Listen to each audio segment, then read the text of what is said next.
buenos días para todos. Un saludo especial en nombre de la doctora Diana Alexandra Remolina Botía, presidenta del Consejo Superior de la Judicatura y de los demás magistrados que integran la corporación. Asimismo, un saludo especial en nombre de la doctora Marilucero Novoa Moreno, directora de la Escuela Judicial Rodrigo Lara Bonilla. Sean todos bienvenidos a esta videoconferencia denominada Implicaciones del COVID-19 en el sistema de riesgos laborales y las relaciones del trabajo. Esta videoconferencia hace parte del ciclo de capacitaciones en Derecho de Seguros. Está en coordinación con el Instituto Nacional de Seguros, FASECOLDA. El planeta entero ha sido afectado por la presencia de la pandemia del COVID-19 y esto ha traído un aumento en las estadísticas de las personas que han sido contagiadas y que lamentablemente han fallecido. A esto se suma los altos índices de los trabajadores que han perdido sus empleos o que tienen suspendidos o interrumpidos sus contratos de trabajo. Y es a partir de la normatividad jurídica que se ha logrado contrarrestar de alguna forma la situación laboral que inevitablemente se está presentando y se seguirá presentando.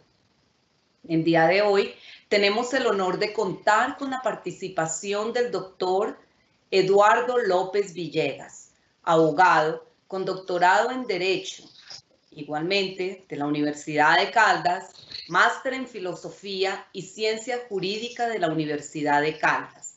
Se ha desempeñado en el ejercicio profesional como asesor y litigante a través de su firma López Villegas Asesorías.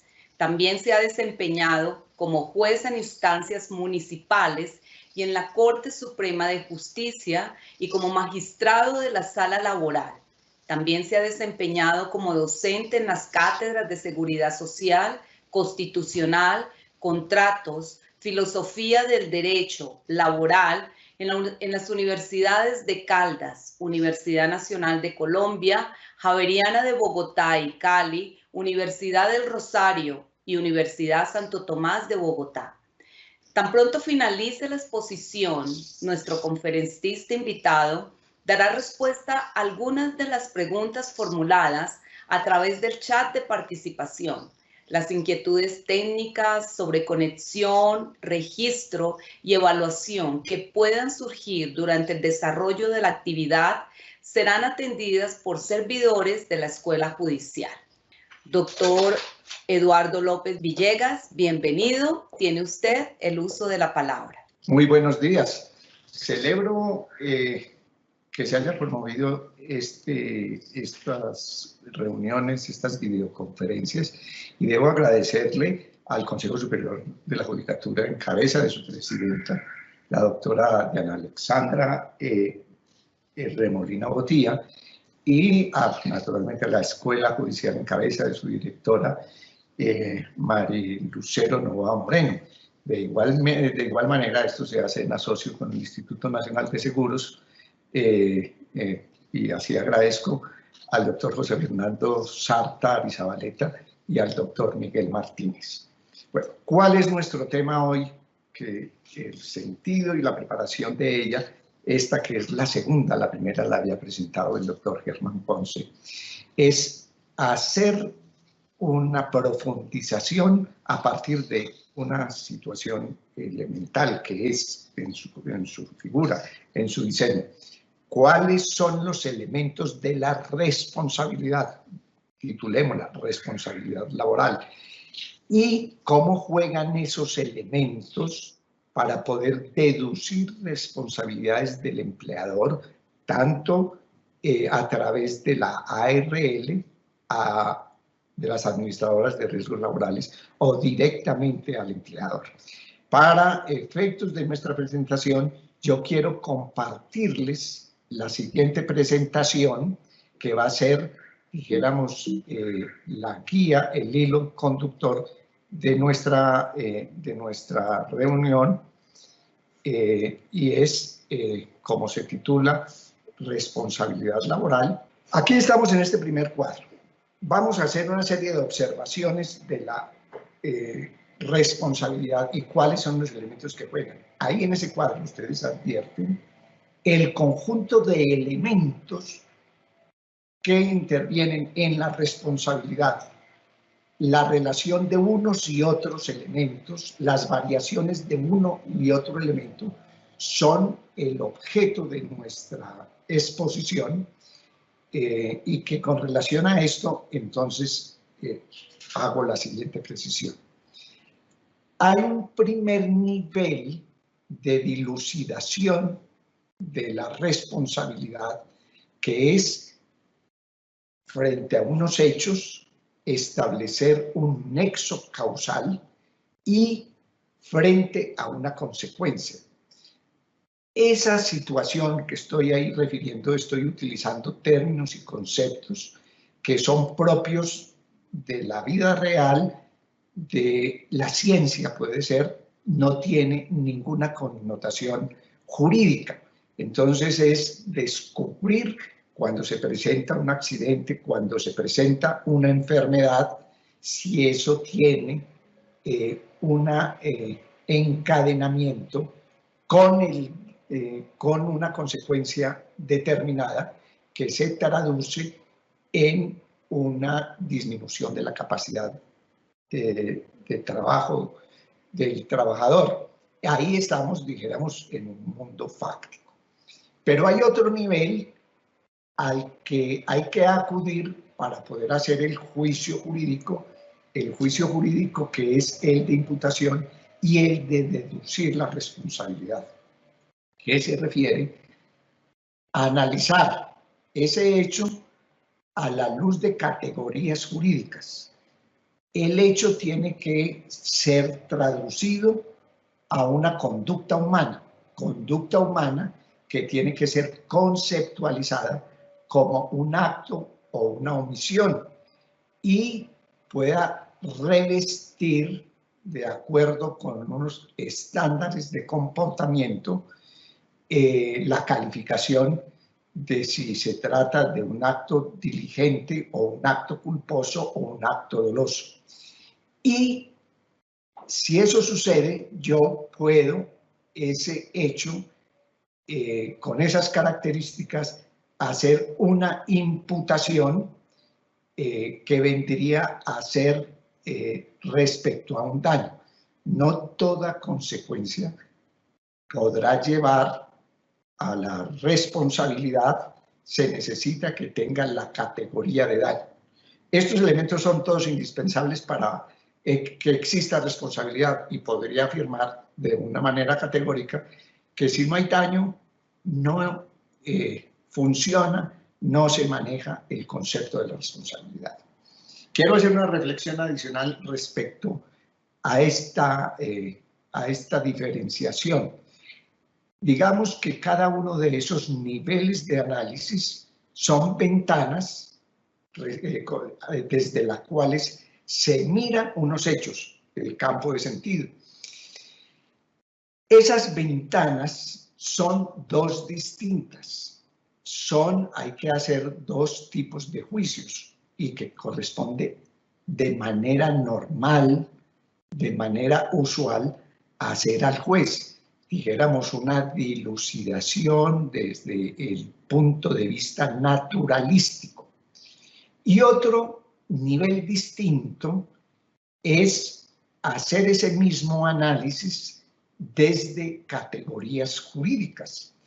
Obviamente que todas esas categorías jurídicas van desde la más elemental, como llamar que el hecho encuadre en el elemento de la conducta, o yo solamente puedo hablar de omisión cuando se está refiriendo a un catálogo de deberes y la omisión es la falta a ese deber. Cuando yo estoy haciendo referencia a un estatuto de deberes, solamente puedo hablar de imputación. De forma normal, uno puede decir que entre el juicio naturalístico y el juicio jurídico de imputación debe haber cierta simetría. y que es absolutamente necesaria. Por ejemplo, si en el mundo de la naturaleza no se puede establecer el nexo causal entre el hecho que se va a llamar conducta y la consecuencia que se va a llamar daño, no puedo hablar de responsabilidad.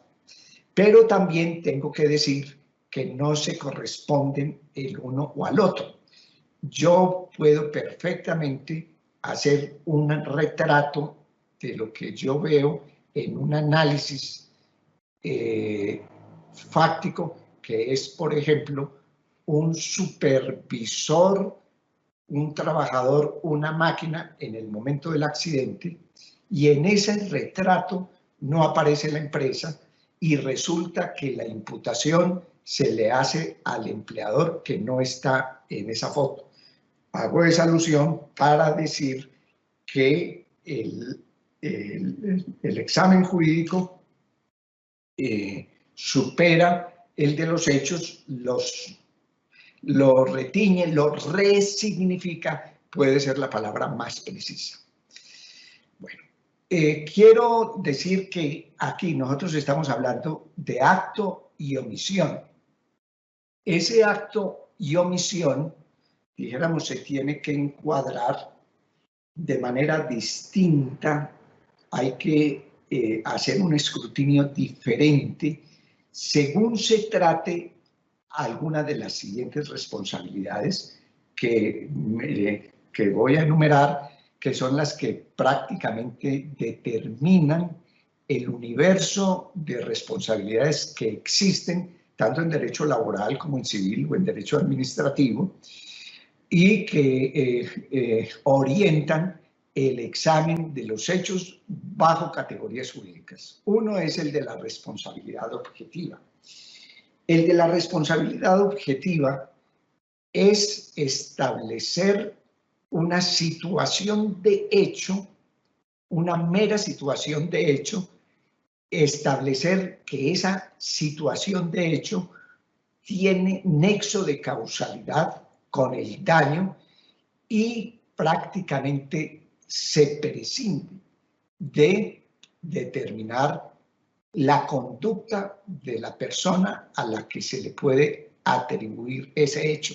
No se necesita juzgar que si fue una persona prudente, no se necesita verificar si fue previsible o no, si tomó las medidas o no, sino simplemente estamos frente a una situación en la que se presentó la responsabilidad objetiva, se presentó este daño, entonces se establece la responsabilidad.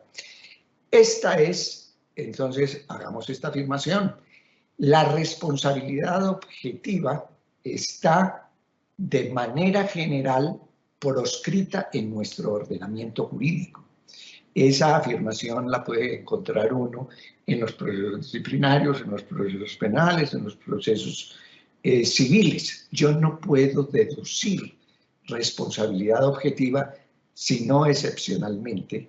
Y excepcionalmente es cuando la ley de manera específica, de manera expresa, la atribuya.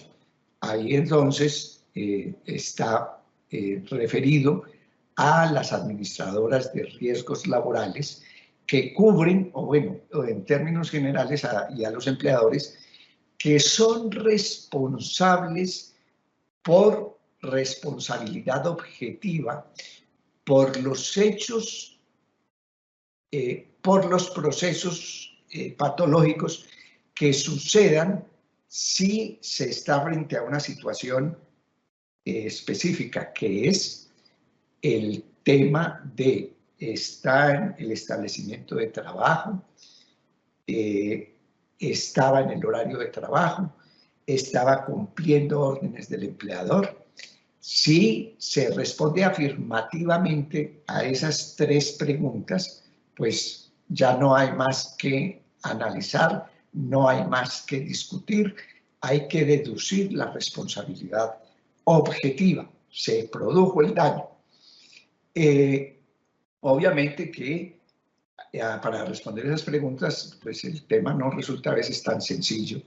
Y por ejemplo, ahora que estamos en la pandemia, resultan situaciones realmente complejas porque el establecimiento de trabajo tuvo una ampliación inesperada, pese a la resistencia generalizada que podía encontrar uno en el sector público y en el sector privado al teletrabajo. De un momento a otro, por la emergencia sanitaria, los establecimientos de trabajo se multiplicaron infinitamente. Un 80% del número de trabajadores tomó su casa como establecimiento de trabajo. Hay una modificación a esas situaciones de responsabilidad objetiva que habrá que dilucidar en su momento determinado, y que pues queda claro, la casa es establecimiento de trabajo en la medida en que esté cumpliendo órdenes del empleador, pero sucede que hay acontecimientos que son completamente atípicos, que no encuadran en ninguna de las categorías hasta hoy existentes, que es qué sucede con el trabajador que no puede hacer teletrabajo y tiene que estar aislado preventivamente. O sea, digo yo que no es una categoría que exista, porque no se puede decir que sea una persona que esté cumpliendo con el contrato de trabajo. Tampoco puede decirse que es una persona que esté en incapacidad médica, porque simplemente se está aislando preventivamente. Fue una persona que tuvo contacto con otro del coronavirus y está obligado a apartarse y no puede ir a su sitio de trabajo, que es el único en el que puede realizar esa labor. Entonces, ahí hay pues una modificación en tema de eso. La responsabilidad por actividad peligrosa, dijéramos, es otro nivel. Y aquí quiero llamar la atención.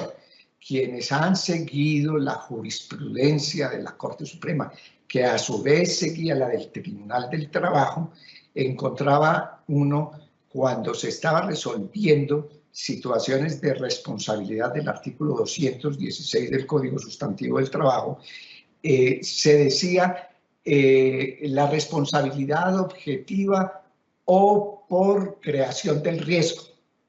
Uno puede encontrar una expresión de esas.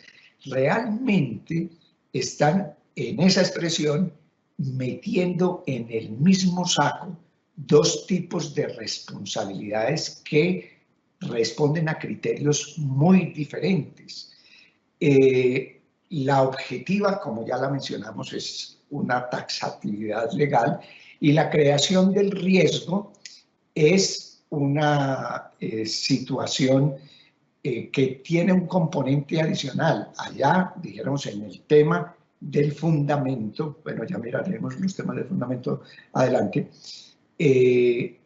tiene esa responsabilidad, un elemento de riesgo. Aquí quisiera yo hacer una serie de referencias con respecto a este tema de responsabilidad por actividad peligrosa. Uno primero, esta es una figura, el 2356 del Código Civil, que está enmarcada en un capítulo que estudia la responsabilidad por culpa, por actividades ilícitas. Y lo que está establecido, cuando se estableció el Código a finales del siglo XIX, los riesgos y los peligros eran de una vida rural o elemental, que era el que existiera una sequía sin tapa o una corriente de agua encauzada y que creara un problema, cosas pues muy elementales. Y hay una gran dificultad teórica, jurisprudencial, con ese artículo 2356, que por momentos la jurisprudencia de la Sala Civil lo quiere encuadrar en el concepto de ilicitud y de culpa, en el concepto de presunción de culpa, y en otros lo quiere resolver como una responsabilidad objetiva. No tenemos ese problema en el derecho laboral por una razón, o sea, porque uno dice, bueno, ¿y por qué no se aplica cuando existe un accidente en una mina? que por sí está catalogada, por ejemplo, las minas El Socavón.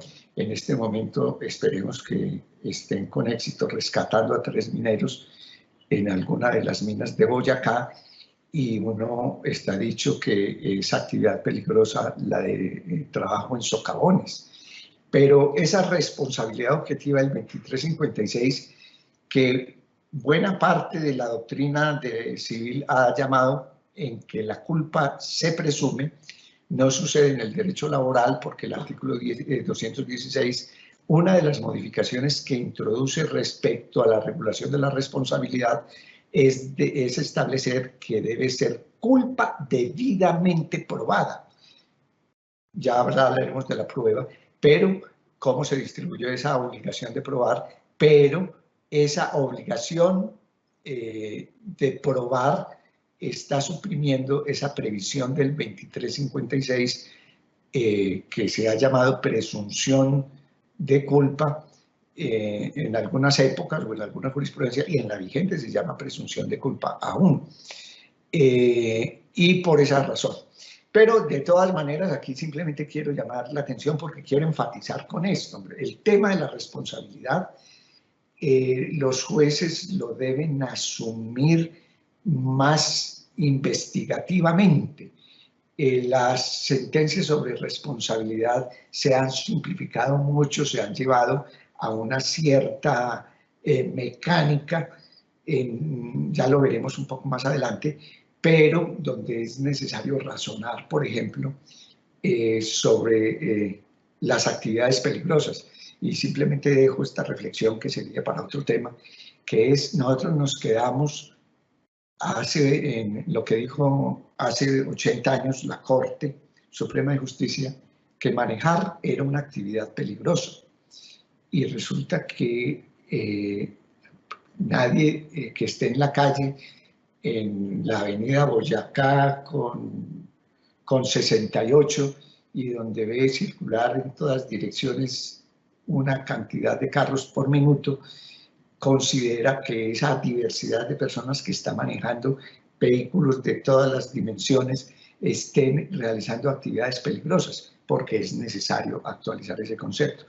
Aprovecho eso simplemente para decir que este es un terreno donde los jueces deben ser más críticos con un estado de conocimiento y de jurisprudencia. La responsabilidad por culpabilidad, entonces, una primera es la de producir daño, es el fundamento. La segunda es porque se creó el riesgo. El tercero, que es la que nos ocupa en el artículo 216 y específicamente la responsabilidad laboral, es ya hay un elemento más específico que tiene que ver cómo se debería comportar una padre diligente, cómo se podría comportar una persona con unos estándares de cuidado y de prudencia. Si se falta esos estándares de cuidado y de prudencia, que ya están ampliamente documentados, el sistema de seguridad social en el trabajo creó, o por virtud o dinámica de él, se ha creado para todas las empresas, y llevando hasta el detalle cuáles son los niveles de comportamiento del empleador en todos los escenarios de una empresa, que se han actualizado con la resolución 666 del Ministerio de Salud. Establece unas reglas de medidas de bioseguridad para trabajar en esta pandemia. Entonces, hay ahí unos estándares de prudencia que, si se faltan a esos estándares de prudencia, entonces se puede incurrir en una responsabilidad por culpabilidad. Y la responsabilidad por dolo, que se prevé, dijéramos, esa tiene importancia para el derecho laboral, en la medida en que es una de las previsiones que tiene la ley comercial, por medio del cual una empresa que controla a otras, a sus filiales o subsidiarias, puede asumir la responsabilidad solidaria por las deudas de esos trabajadores si actuó y se demuestra esa situación en su beneficio o en perjuicio de la empresa. Entonces, ahí hay que crear una situación de responsabilidad por dolo. Bueno, yo quiero aquí una cosa muy importante para que siempre se tenga presente. Acudir a los principios es necesario, acudir a los fundamentos es siempre importante porque permite ver las razones de una serie de normas, o sea, uno, obviamente que el juez, los abogados, acudimos a primera instancia a las normas, pero si siempre tenemos presente el fundamento filosófico, ético, de principios, de valores que inspira esa norma, pues nos da una regla de interpretación mucho más precisa. Los valores y los principios, recordemos, valen también como pautas de interpretación. Entonces, hay esas dos primeras responsabilidades, la responsabilidad objetiva, o mejor, mencionemos para hacerlo de manera cronológica.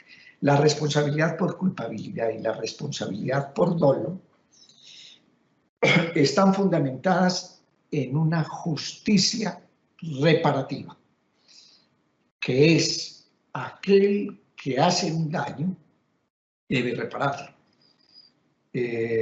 Obviamente que esa reparación puede ser más intensa, puede ser mayor, puede ser más exigente, en la misma medida de la falta de quien incurrió en ella, medida como culpa o como dolo.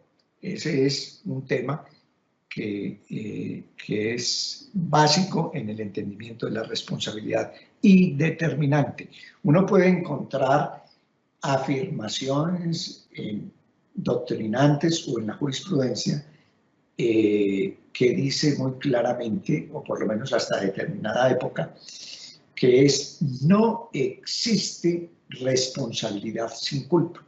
Ese era un axioma indiscutido. Yo solamente puedo acudir a una indemnización, que es lo que se busca con una responsabilidad, si tengo la demostración de un acto ilícito, ya sea culpa o ya sea dolo. ¿Qué sucedió posteriormente cuando la sociedad se desarrolló, cuando los hechos ya no son tan simples como para poder determinar la conducta en términos individuales? Hoy vivimos en una sociedad que ya vamos en la cuarta industrialización, que desde la segunda industrialización ya el tema era complejo, en el que establecer la cadena de causalidades para uno acudir si efectivamente quien creó el riesgo es exactamente a quien se está demandando, porque resulta que muchas personas intervinieron en esa creación del riesgo y esa creación del riesgo fue hace 15 o 20 años, intervinieron, por ejemplo, un medicamento que tuvo una patente y después hubo empresas que lo producen de manera genérica y después se descubre que ese medicamento es dañino. Poder establecer la red de investigaciones científicas, el de autoridades de salud que autorizaron eso, no resulta fácil para un caso determinado. Entonces, dijéramos que la justicia reparativa no es suficiente para resolver los temas de la responsabilidad objetiva y la responsabilidad por actividad peligrosa. Hay que ir al de la justicia distributiva. Entonces, ¿qué es la justicia distributiva? Ya no se trata de buscar quién es una persona que ha hecho un ilícito, sino mirar las cosas en su contexto y poder decir, mire, nosotros vivimos en una sociedad económica compleja, con muchos participantes, donde los beneficios se distribuyen de una y otra manera, donde hay cargas y beneficios. Nosotros debemos establecer redistribuir esas cargas y beneficios de una manera distinta como se distribuirían en el sentido normal e interviene la ley. Entonces, ese concepto de las administradoras de riesgos laborales, que es una institución especializada para asumir lo que la ley laboral le carga al empleador, que es asuma la responsabilidad por la empresa que usted puso en funcionamiento, que puso a trabajar. Ese riesgo creado realmente es porque la ley lo establece y lo puede cuantificar y medir. Entendamos lo siguiente: los riesgos creados se crean bajo determinadas condiciones. O sea, una sociedad no podía progresar si no asume riesgos. En este momento se está discutiendo lo del fracking. Hay una necesidad imperiosa de recuperar recursos que están dentro de la naturaleza y que estamos próximos a que nos hagan falta, y que si no los tendríamos que importar con grave carga para nuestra economía. Entonces hay unos riesgos y entonces salen unas normas, unos los promueven, el Consejo de Estado autoriza unos exámenes piloto, y todo ese conjunto es representativo de lo que ha sucedido en muchas áreas de la economía, que es: admitamos cierta tecnología dentro de nosotros a condición de que se tomen medidas que lo controlen. Entonces nosotros tenemos energía eléctrica en la casa que puede ser, se toma así en el derecho civil, todo lo referente a energía eléctrica como actividad peligrosa, y nosotros la manejamos en la casa, pero en la casa la tenemos instalada cumpliendo unos protocolos, unos mecanismos que aseguran que no va a haber electrocución, que hay aparatos que se disparan e interrumpen la ataque. Bueno, eso simplemente para decir, en una sociedad que tiene que avanzar, tiene que asumir riesgos. Y esos riesgos producen daños, efectivamente. No se pueden establecer en una sociedad cero, la total seguridad. Y aquí tengo esa reflexión particularmente con el sistema de seguridad social en el trabajo. El sistema de seguridad social en el trabajo es entender que nosotros tenemos un mundo laboral donde existen riesgos. La seguridad social debe ser entendida básicamente como una aspiración.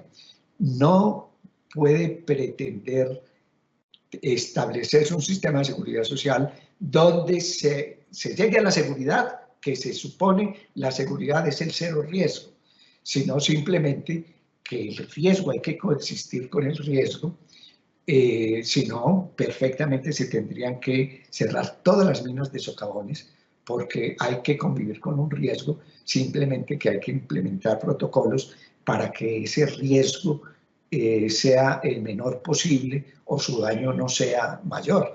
Entonces, un sistema de seguridad social en el trabajo orientado en esencia a una filosofía de prevención, pues pretende llegar a la seguridad, pero tiene que convivir con el riesgo, y esta afirmación se hace para que no se simplifique como a veces se simplifica en algunas sentencias judiciales, que es la prueba de que se faltó, el empleador faltó a los deberes, es el daño, como si estuviéramos en responsabilidad objetiva. No, el tema es que el daño se produce porque hay unos riesgos, y esos riesgos tienen que ser medidos, juzgados en su contexto, que son, dijéramos, todos los protocolos que se introducen para que esos equipos, esas energías puedan ser utilizadas sin exponer la salud y la vida de los trabajadores. ¿Cuál es el fundamento de la responsabilidad por actividad peligrosa? Y por eso es necesario acudir en el fondo al de la justicia distributiva, a una voluntad de distribuir un riesgo. Lo ha hecho el gobierno. El gobierno en uno de estos decretos recientes del 444, tal vez el de emergencia, estableció, bueno, nosotros estamos en una situación de pandemia. Esta situación de pandemia necesitamos recoger recursos de todas partes. Por fortuna, dentro de este sistema fragmentado que tenemos de seguridad social, que es el sistema de pensiones, el sistema de salud, el sistema de riesgos laborales, el de riesgos laborales tiene buena salud, tiene unos fondos, tiene unos recursos, y se ha querido acudir a él para que asuma cosas que, a pesar de que no correspondan a su propia filosofía. Entonces aquí recordemos una cosa importante, que es, pues existen unos criterios técnicos y científicos, ese análisis de causalidad que hablábamos, que permite establecer esas relaciones de causalidad, pero que en un momento determinado pueden ser alterados por voluntad del legislador, como en el caso del reconocimiento de la afectación del coronavirus para el sector salud. Hay un reconocimiento directo. Se entiende que quien tenga en el sector salud coronavirus es un riesgo que debe ser asumido por los riesgos laborales. Esa es una voluntad del legislador de hacer una distribución, una justicia distributiva de acuerdo con unas condiciones políticas, económicas, de salud en un momento determinado en la sociedad. Y hay una figura, y entonces aquí está de la posición del garante. La posición del garante es una figura muy interesante, viene del derecho penal, y aquí entonces esta reflexión, la responsabilidad. En Europa se trabaja seriamente en hacer un solo estatuto de la responsabilidad donde quepan bajo reglas principales todo tipo de responsabilidades, la penal, la civil, la laboral, la administrativa. Entonces la posición de garante es muy importante, que no sea utilizado como espejo para resolver en el derecho laboral, como podría ser, porque se tiene en cuenta que es, y es efectivamente, uno puede decir a la luz del derecho, si estuviera uno tratando de explicar el derecho, la posición del garante en el mundo penal, uno diría que el empleador tiene una posición de garante respecto a la salud de los trabajadores. Su obligación principal establecida en el Código del Trabajo, en el artículo 57, es velar por la seguridad y la salud y la integridad de los trabajadores. Y tienen una serie de reflexiones que tienen que ver, sí señores, hay uno que tiene la posición de garante y hay una persona que está protegida, pero esa persona que está protegida también tiene obligaciones. Él debe autoprotegerse. Y en esa relación en que está de por medio el principio de la confianza, también debe funcionar en el mundo laboral, en el sentido en que el trabajador tiene sus responsabilidades y que él también debe velar por la salud. Ese es entonces el tema de las responsabilidades y su fundamento. Aquí es una cosa importante, que es lo siguiente: hay que hacer esta afirmación, porque a veces uno encuentra discusiones. Una cuestión que es importante y es la siguiente: tener presente lo siguiente. En cualquier forma de responsabilidad, inclusive en la responsabilidad objetiva, es necesario establecer la causalidad. La causalidad en un juicio de responsabilidad es prescindible. Yo tengo que establecer que hay una relación entre los hechos y el consecuente, que es el daño. Uno puede encontrar algunas jurisprudencias en la sala laboral. Recuerdo alguna discusión en torno a unos trabajadores que fueron ultimados por lo que con el tiempo, bueno, en esa sentencia se llamaron forajidos. Hoy perfectamente se pueden decir que eran grupos paramilitares. Ya hay mucha proceso, investigación al respecto, que asesinaron a unos trabajadores, y había discusiones de si debería, o mejor dicho, esos paramilitares cómo funcionaban, respecto a la responsabilidad del empleador, si eran terceros. Y entonces se plantea la discusión, no, es que nosotros no podemos simplemente limitarnos a establecer si son terceros, sino conocer la intencionalidad. Y esa discusión en la sentencia que resolvía el tema decía, no, esto se trata de una responsabilidad objetiva, que no era, o sea, se estaba discutiendo no la responsabilidad de la ARL, sino la responsabilidad del 216, y era necesario establecer ese nexo causal. Hay dos cosas que están en la base de toda discusión de la causalidad. Uno, primero, que no se presenten elementos que rompan la relación de causalidad. Entonces, ahí hay que señalar que la relación de causalidad puede ser rota. Digo puede de manera expresa para decir que no siempre esa situación que se presente por víctima, terceros o hecho fortuito puede tener la naturaleza o el alcance de romper el nexo de causalidad. Cualquier elemento, por ejemplo, una tormenta eléctrica, para muchos puede ser un hecho fortuito que rompa la relación de causalidad, pero no para una empresa que tiene un gran transformador que instaló para poder manejar la energía necesaria para su empresa.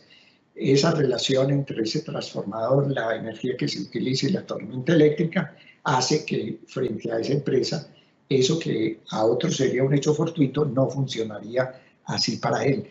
De igual manera, en el derecho laboral es muy importante entender que la concurrencia de culpas, tanto de la víctima como de terceros, no elimina ni exonera de responsabilidad al empleador. El empleador debe responder cuando es responsable en solitario de un hecho dañoso del trabajador, un accidente de trabajo, una enfermedad profesional, como también cuando por alguna negligencia suya y alguna actuación puede ser descuidada del trabajador, responde también el empleador.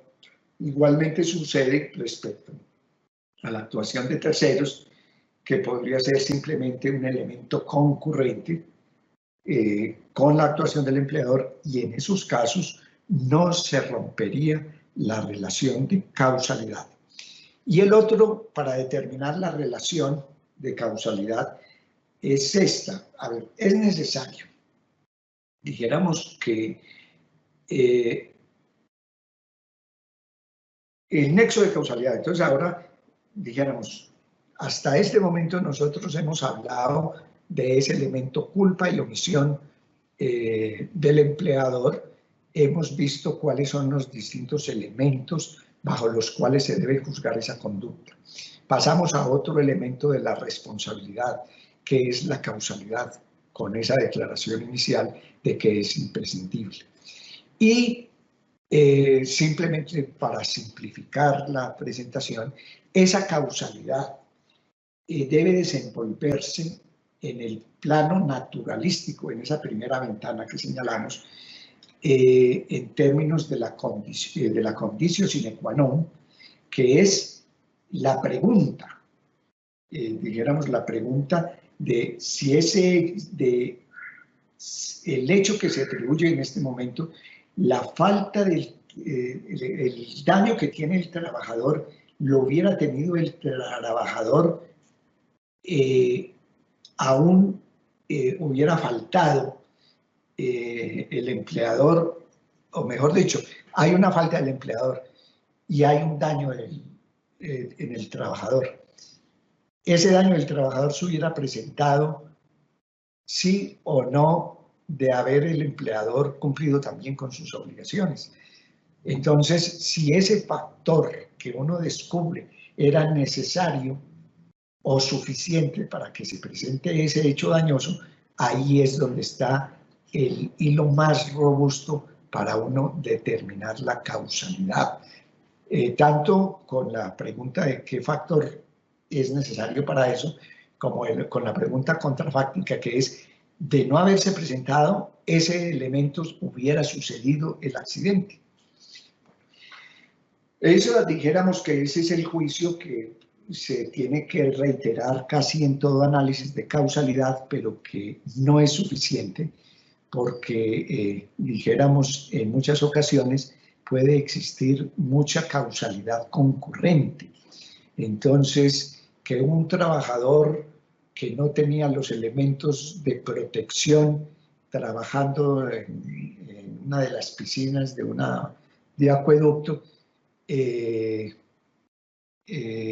se cayó a una piscina donde no tenía la profundidad suficiente para hundirse, sin flotadores, pero al mismo tiempo, por algún mal médico que sufrió unas contracciones muy fuertes, una convulsión y se ahogó. Entonces, dijéramos, ahí empieza que el tema de la condicio sine qua non no es clara, hay concurrencia de eventos que podrían explicar de una u otra manera esa situación.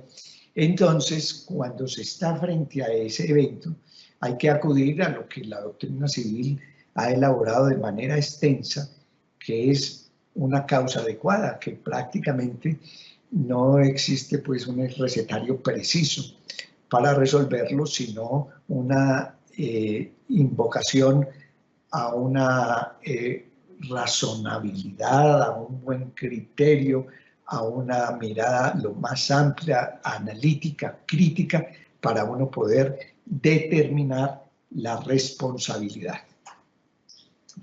Aquí hay una cosa supremamente importante para decir lo siguiente. De alguna manera, la prueba es obviamente indispensable, todo proceso es indispensable la prueba. La prueba es de tal valor que prácticamente determina la existencia por ejemplo, la responsabilidad por riesgo creado o la responsabilidad por la falla en el servicio que utiliza el derecho administrativo, dijéramos, son figuras que se han establecido bajo una necesidad de justicia, en el sentido de que debe buscarse una norma que busque el equilibrio de la presunción de inocencia, que la Constitución establece para todos nosotros. Nadie puede cargar con culpas y responsabilidades sin que se demuestren, pero por otro lado, el de la protección a la víctima. Y obviamente que las víctimas quedarían completamente desprotegidos si tienen que enfrentar un proceso donde tienen que asumir una prueba diabólica, pruebas que no están a su alcance, que no es siempre posible llegar a la prueba penal, demostrativa, contundente, de pues, toda la responsabilidad médica, por ejemplo, está en esa situación. Entonces, dijéramos que en esa causalidad de prueba, desde la actividad del daño, se ha moderado, entonces se ha acudido a distintas maneras a la certeza, encuentra que se llega a la decisión con indicios de alta probabilidad, o se acude al concepto de la presunción de culpa, como acude el Código Civil. Bueno, aquí voy a terminar acelerando porque nuestro tiempo se está agotando. Entonces tenemos que el concepto último de la presunción, que recordemos que es una presunción, hay un antecedente inconsecuente, que se presume un hecho, y cuando hay un hecho, cuando se demuestra un hecho, el hecho consecuente se presume. Entonces, hay que decir que la presunción, que es esa figura que permite simplemente establecer una situación y se distribuye la carga de la prueba de manera distinta para que la desvirtúen, es necesario advertirlo que esa figura que se reúne en la presunción en materia probatoria debe ser rigurosamente cumplida en este sentido, que lo único que no se puede probar es la consecuencia, el hecho que se va a presumir, pero eso no permite decir que el nexo de causalidad se dé por probado ni el hecho antecedente. Yo tengo adelante unas sentencias donde pongo de relieve cómo es un error frecuente que la prueba del nexo causal queda asimilada con la del antecedente. Bueno, ya vamos a ver si alcanzamos a llegar. Y el otro tema que juega ya es la presunción, el otro es la distribución de la prueba y la carga dinámica.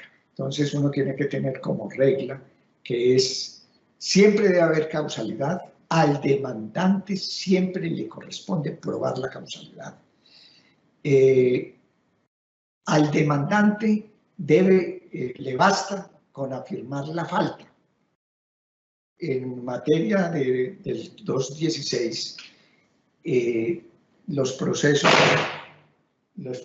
laborales se han venido cumpliendo con que el trabajador, la demanda se limita a hacer afirmaciones genéricas, negaciones indefinidas que dicen el empleador no me dotó de elementos de protección, los elementos de protección no eran suficientes o no me dieron capacitación. Y por las reglas del Código Civil de distribución de la responsabilidad y de la culpa, le corresponde quien debe diligencia, debe probarla, manda el artículo 1604.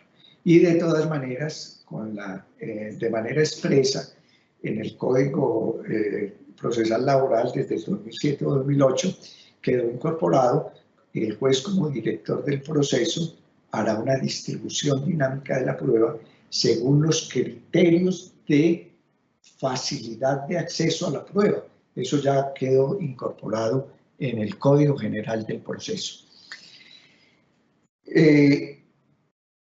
Entonces, aquí simplemente quiero advertir que esto que es prácticamente ya mis reflexiones finales, no puedo presentarles con la ilustración jurisprudencial que es la siguiente. Y por eso es necesario advertir la necesidad de hacer juicios, cada uno, cuando se basca la responsabilidad, tener claro cuál es el fundamento, cuál es el caso, la clase de responsabilidad que se va a dilucidar y cuáles son los elementos que se deben probar en cada uno de ellos. La confusión de la clase de responsabilidad. Voy a hacer una afirmación que no la puedo ilustrar por la falta de tiempo, que es la siguiente. En este momento, tal como se está desarrollando las responsabilidades del 216, con esa lógica que acabé de decir, el trabajador afirma que el empleador faltó a su deber de protección. El empleador debe probar su diligencia y se concluye que es responsable del 216. Esa mecánica y esa forma de distribuir la prueba prácticamente puede encontrar uno que dos figuras completamente distintas para las que existen instituciones encargadas de responder por ella, como una es las administradoras de riesgos laborales para la responsabilidad objetiva y la responsabilidad por culpa o responsabilidad subjetiva del 216, se están dilucidando de la misma manera, confundiendo lo que el legislador hizo tanto para diferenciar.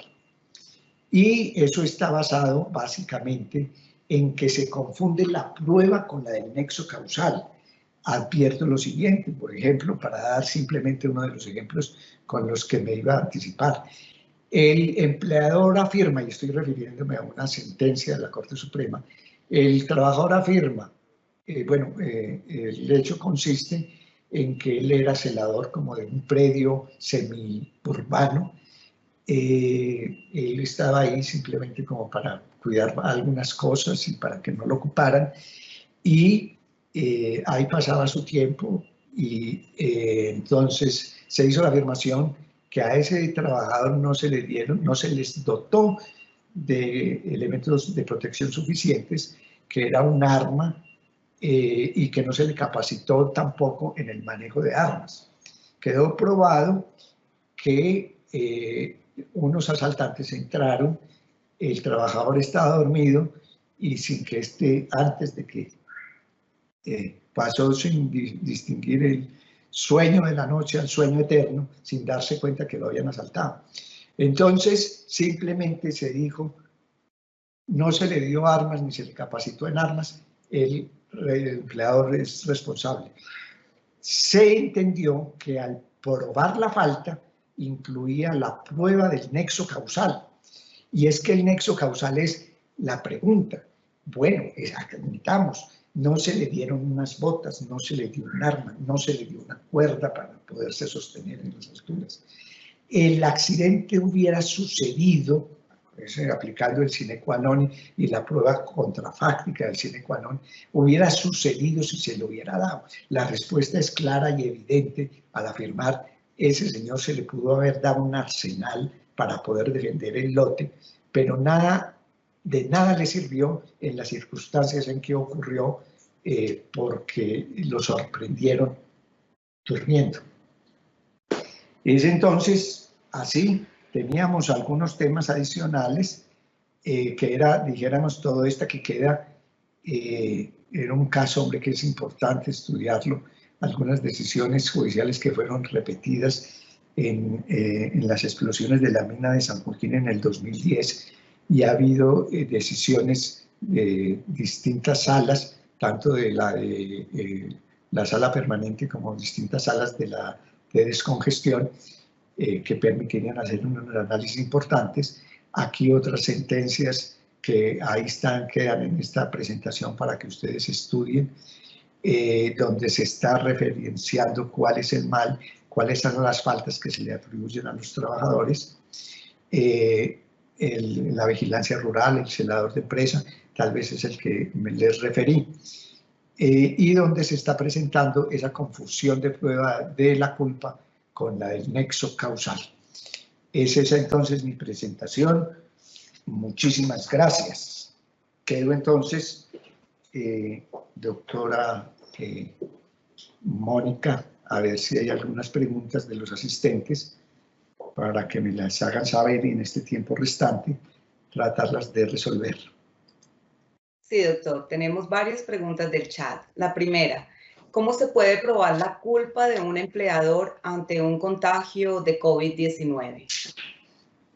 Bueno, dijéramos que, pues me hace usted una pregunta bastante difícil, que con lo que venimos hablando es realmente lo que se trata es en un juicio naturalístico poder determinar cuál fue el encadenamiento de sucesos. Muchos de nosotros podemos haber encontrado con personas que les dieron COVID y uno preguntarles cuándo se contagió. No sé, he cumplido mi cuarentena, no he salido, no he tenido contacto con nadie y tengo coronavirus. Eso para decir que realmente es una situación que por ser pandemia es una enfermedad común que puede ser contraída en cualquier parte, pero que dijimos nosotros en el desarrollo de esta conversación que el legislador entiende que por razones de política ese problema, y por eso también hablamos cómo se acude a uno u otro tipo de responsabilidad según unas condiciones específicas. No faltaba más que a los trabajadores de salud se les pusiera en el trabajo de tratar de demostrar que adquirieron el coronavirus cuando tienen que atender presencialmente, atender pacientes estar en un hospital, estar en ambientes de salud que pueden estar contaminados, exigirles eso. Entonces, de esa manera uno puede decir que la prueba del coronavirus la resuelve el legislador para el sector salud, estableciendo el reconocimiento directo. Entonces el legislador se anticipó a decir, si él estaba trabajando y en ese periodo adquirió el coronavirus, es en su ambiente de trabajo, sin dilucidarlo más.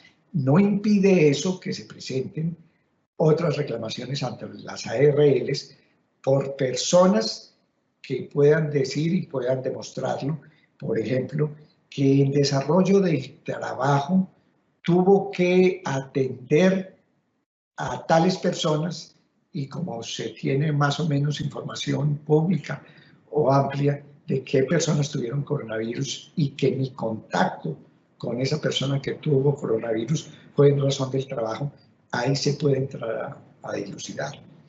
Pero no lo puedo yo establecer como regla general en una situación que de por sí es difícil. Siguiente pregunta, doctor. ¿Cuál es el alcance de la responsabilidad de un empleador frente a los contagios en los espacios de trabajo?